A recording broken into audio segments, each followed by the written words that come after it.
नमस्कार, माय उपचार में आपका स्वागत है। मैं डॉक्टर पुलकित नंदवानी, गायनेकोलॉजिस्ट, स्त्री रोग विशेषज्ञ एंड लैप्रोस्कोपिक सर्जन हूँ। आज हम लैप्रोस्कोपिक हिस्टेरेक्टमी यानी कि दूरबीन द्वारा बच्चेदानी निकालने के ऑपरेशन के बारे में बात करेंगे। लैप्रोस्कोपी होती क्या है? पहले हम ये समझ लेते हैं कि लैप्रोस्कोपी ऑपरेशन में क्या होता है।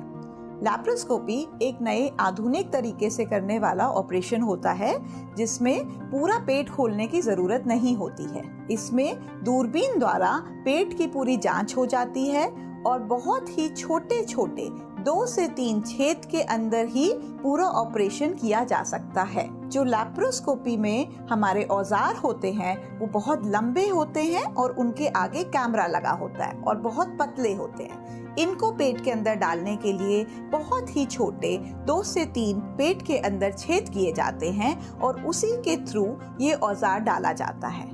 आगे कैमरा लगा होने की वजह से जो भी लैप्रोस्कोपी में पिक्चर आ रही होती है, कैमरे के थ्रू वो आगे लगे टीवी स्क्रीन पे डॉक्टर को बाहर भी नजर आ रहा होता है। पेट खोले बगैर ही अंदर की पूरी जांच हो जाती है और डॉक्टर साथ ही साथ में दूरबीन द्वारा ऑपरेशन भी कर पाते हैं। पहले बच्चेदानी निकालने के लिए पूरा पेट खोल के बड़ा चीरा लगा के ऑपरेशन किए जाते थे, लेकिन अब हमारी रोज मेडिकल साइंस आगे बढ़ रही है और इसकी वजह से दूरबीन वाले ऑपरेशन काफी ज्यादा करे जा रहे हैं। दूरबीन वाले ऑपरेशन पेट खोल के ऑपरेशन से ज्यादा बेहतर माने जाते हैं क्योंकि इसमें मरीज को दर्द की संभावना बहुत कम होती है, दर्द बहुत कम महसूस होता है, चलना फिरना बहुत जल्दी अलाउ कर दिया जाता है, खाना पीना भी बहुत जल्दी हो जाता है। क्योंकि इस ऑपरेशन में ब्लीडिंग भी बहुत कम होती है, इसलिए मरीज बहुत ही कंफर्टेबल फील करता है और ज्यादातर एक ही दिन के अंदर अस्पताल से छुट्टी भी हो जाती है। घर पे जाने के बाद भी दूरबीन वाले ऑपरेशंस के बाद मरीज ज्यादा दर्द की कंप्लेन नहीं करते हैं। यही फायदे मानने की वजह से आजकल डॉक्टर दूरबीन वाला ऑपरेशन करना ज्यादा फायदेमंद मानते हैं। आगे हम आपको दूरबीन द्वारा बच्चेदानी निकालने के ऑपरेशन के बारे में डिटेल में बताएंगे, पर अगर आपने हमारा चैनल सब्सक्राइब नहीं किया है तो प्लीज जरूर से बेल आइकन दबा के चैनल सब्सक्राइब कीजिए ताकि हमारे चैनल द्वारा रोज नए नए वीडियोस की नोटिफिकेशन आपको सबसे पहले मिल पाए। बच्चेदानी निकालने का ऑपरेशन कई कारणों से किया जाता है। सबसे ज्यादा कॉमन कारण होता है ज्यादा ब्लीडिंग होना, माहवारी के टाइम पे ज्यादा खून छूटना। अगर आपको ज्यादा खून छूट रहा है, जल्दी जल्दी माहवारी आ जाती है, खून टुकड़े के फॉर्म में छूटता है, तो भी बच्चेदानी निकालने की आवश्यकता पड़ सकती है। ऐसा कभी उन केसेस में भी हो सकता है जहां बड़ी बड़ी फाइब्रॉइड यानी कि रसौलियां देखी जाती हैं बच्चेदानी के अंदर। कैंसर के शक में भी बच्चेदानी निकालने की जरूरत पड़ती है। अगर इनमें से किसी भी कारण से आप डॉक्टर से इलाज करा रहे हैं और डॉक्टर ने आपको बच्चेदानी निकालने की सलाह दी है तो दूरबीन द्वारा बच्चेदानी निकालने में काफी फायदे माने जाते हैं। एक बात ध्यान देने की जरूरत है, जरूरी नहीं है कि डायरेक्ट बच्चेदानी का ऑपरेशन ही पे हमें जाना पड़े। आपका डॉक्टर आपकी जांच करके, आपकी रिपोर्टों की जांच करके और आपसे बात करके डिसाइड करेंगे कि ऑपरेशन पे अभी जाना जरूरी है या और तरीकों से इलाज किया जा सकता है। जैसे कि हमारे पास कुछ हार्मोन की गोलियां होती हैं, कुछ इंजेक्शन होते हैं जिनसे पहले कोशिश की जाती है कि हमारी प्रॉब्लम का सुझाव हो जाए, बट किसी किसी केस पे आगे चल के हमें बच्चेदानी निकालनी पड़ सकती है। अगर आपने अपने डॉक्टर को दिखाया है और आपके डॉक्टर ने आपको दूरबीन द्वारा बच्चेदानी निकालने का सुझाव दिया है तो इसमें बिल्कुल तनाव की जरूरत नहीं है। सबसे पहले ऑपरेशन क्या होता है, कैसे होता है, आपको अस्पताल में जाके क्या महसूस होगा, वो आप समझ लेते हैं तो ही काफी तनाव से आपको मुक्ति मिल जाएगी। जब भी आपका ऑपरेशन डॉक्टर डिसाइड करते हैं तो सारी जांचें पहले कराएंगे। कुछ खून की जांचें होंगी, अल्ट्रासाउंड होंगे, छाती का एक्सरे, ईसीजी, पहले ये सब डॉक्टर करा के बेहोशी के हिसाब से देखेंगे कि सब कुछ ठीक है। फिर आपका एक दिन डिसाइड किया जाएगा कि इस दिन आपका ऑपरेशन की तारीख है। ज्यादातर डॉक्टर आपको बोलेंगे कि जिस दिन आपने सुबह एडमिट होना है ऑपरेशन के लिए, उससे पहले वाली रात को आप हल्का खाना खाइए, रात का खाना, और रात को 10 से 11 बजे के बाद से पानी नहीं पीना है। पूरी रात बिना खाए पिए, बिना पानी पिए अगले दिन सुबह सुबह आपने खाली पेट अपनी सारी जांचों के साथ हॉस्पिटल में आके भर्ती होना है। आपको रूम में एडमिट करने के बाद आपकी घर के कपड़े चेंज करा के हॉस्पिटल का गाउन बनाया जाएगा। आपकी उस जगह की साफ सफाई होएगी, आपकी सारी रिपोर्टों की जांच होएगी और आपको सिर्फ एक आईवी लाइन लगाई जाएगी यहाँ पर, जिससे आपको ग्लूकोज दिया जाएगा।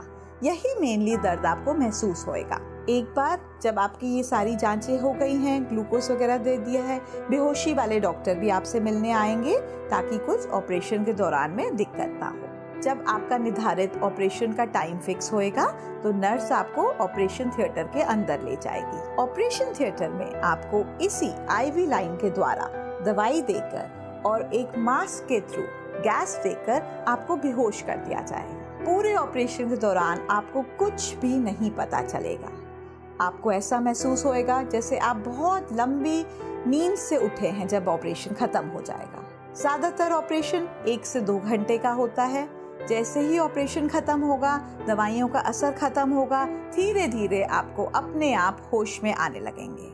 ऑपरेशन के बाद आपको हम एक पोस्ट ऑपरेटिव वार्ड है उसमें शिफ्ट करते हैं, जिसमें आपकी ज्यादा केयर करी जा सके। पोस्ट ऑपरेटिव वार्ड में 2 से 3 घंटे रखेंगे। डॉक्टर और नर्स आपकी केयर करते रहेंगे और ठीक महसूस करने पे, जब आप ठीक महसूस करेंगे तो आपको आपके रूम में शिफ्ट कर दिया जाएगा। ऑपरेशन के दौरान आपके पेशाब वाली जगह यूरिन की पाइप एक हमने डाली होती है, जिससे यूरिन अपने आप से निकल रहा होता है। घबराइए नहीं, इस पाइप को हम अगले दिन सुबह अपने आप ही निकाल देंगे।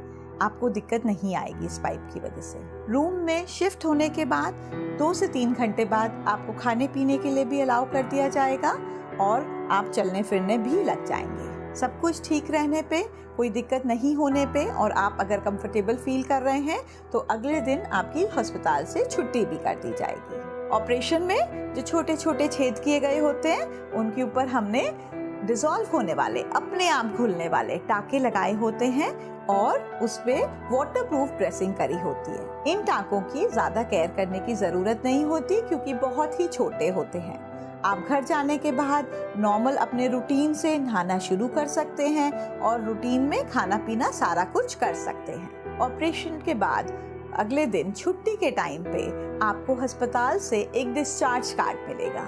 उसमें ऑपरेशन के दौरान हुए कई सारी चीजें भी लिखी होती हैं और आपने घर जाने के बाद दवाइयाँ क्या क्या खानी है, जिसको एंटीबायोटिक कहते हैं, वो कैसे कब क्या खानी है, ये सब कुछ भी लिखा होता है। आप नर्स से समझ के उसको फॉलो करें। घर जाने के बाद दूरबीन वाले ऑपरेशन के बाद डॉक्टर ज्यादा परहेज नहीं बोलते हैं। कुछ ही चीजों का ध्यान रखना होता है, जैसे कि आपको योनि और योनि के आसपास वाली जगह की साफ सफाई रखना बहुत ज्यादा जरूरी होता है। डॉक्टर आपको ये समझाएंगे कि 6 हफ्ते तक आप अपने पैरों के बल, जैसे कि इंडियन टॉयलेट वाली पोजीशन या पूजा करने वाली पोजीशन पे ना बैठें तो अच्छा रहता है। बहुत भारी सामान भी ना उठाएं और यौन संबंध भी 6 हफ्ते तक ना बनाएं तो ज्यादा अच्छा रहता है। अगर आप कंफर्टेबल फील कर रहे हैं तो आप अपने काम पे हफ्ते भर के बाद ही जाना शुरू कर सकते हैं। एक बात हम आपको आखिर में ये बताना चाहेंगे कि इस ऑपरेशन के बाद, दूरबीन द्वारा बच्चेदानी निकालने के ऑपरेशन के बाद आपको आपकी जो माहवारी है, पीरियड्स, वो नहीं आएंगे। कुछ लोग ऐसा सोचते हैं कि दूरबीन द्वारा ऑपरेशन से पूरे बच्चेदानी नहीं निकलती है, कुछ टुकड़ा वगैरह छूट जाता है। मैं आपको बताना चाहूंगी कि ऐसा बिल्कुल भी नहीं है। दूरबीन वाले ऑपरेशन बहुत फायदेमंद देखे गए हैं और अब तो हम बड़े बड़े ऑपरेशंस, जो कि कैंसर वाले ऑपरेशंस भी होते हैं, वो भी दूरबीन द्वारा ही करते हैं। मैं आशा करती हूँ कि हमारा ये वीडियो आपको पसंद आया होगा और आपको इससे संबंधित जानकारी पसंद आई होगी। अगर इस वीडियो से संबंधित आपका कोई भी सवाल है तो आप इसे जरूर से कमेंट बॉक्स में लिखिए और हमारी डॉक्टरों की टीम आपके सवालों का जवाब जरूर देगी। अगर आपको ये वीडियो फायदेमंद लगा है तो मैं चाहूँगी कि आप इसे अपने फ्रेंड्स में शेयर करें ताकि उन तक भी ये जानकारी पहुँच सके। Thank you.